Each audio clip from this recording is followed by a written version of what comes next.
បាទជំរាបសួរបងប្អូនទាំងអស់គ្នាថ្ងៃនេះយើងបានមកដល់សួនដៃនេស័រដែលមានតែមួយគត់នៅក្នុងប្រទេសជាតិកម្ពុជារបស់យើងបាទហើយនៅក្នុងនោះមានដៃនេស័រជាច្រើនប្រភេទដូចនៅក្នុងរឿង Jurassic World អញ្ចឹងដែរបាទហើយសួនដៃនេស័រហ្នឹងមានទីតាំងស្ថិតនៅខណ្ឌជ្រោយចង្វាររាជធានីភ្នំពេញហើយតម្លៃសម្បត្តិជាទូទៅម្នាក់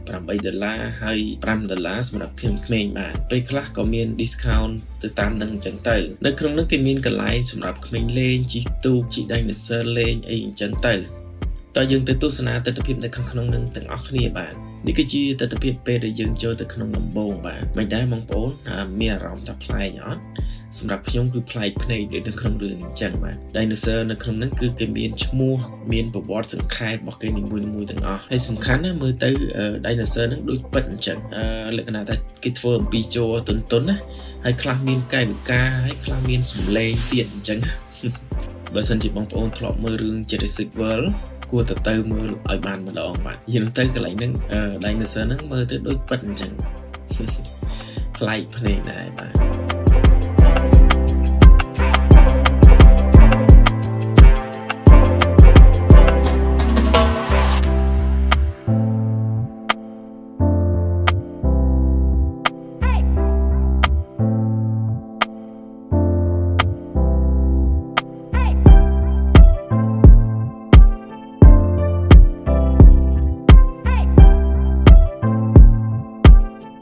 បាទហើយដៃនេស័រមួយនេះមានឈ្មោះថា Spinosaurus ដែលមានប្រហែលជា99លានឆ្នាំមុនឯណោះបងប្អូនតែឥឡូវដាច់ពូជអស់ហើយបងប្អូនបាទហើយមួយនេះវិញមានឈ្មោះថា Amargosaurus ដែលមានប្រហែលជា120-130លានឆ្នាំមុនឯណោះបាទហើយមួយនេះវិញមានឈ្មោះថា Triceratops ដែលមានប្រហែលជា65លានឆ្នាំមុនបាទនិយាយទៅនៅក្នុងនឹងសុទ្ធតែជានិមិត្តរូបរបស់ដៃនេស័រច្រើនប្រភេទបាទគឺច្រើនមែនទែនបាទ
បាទហើយសរុបមក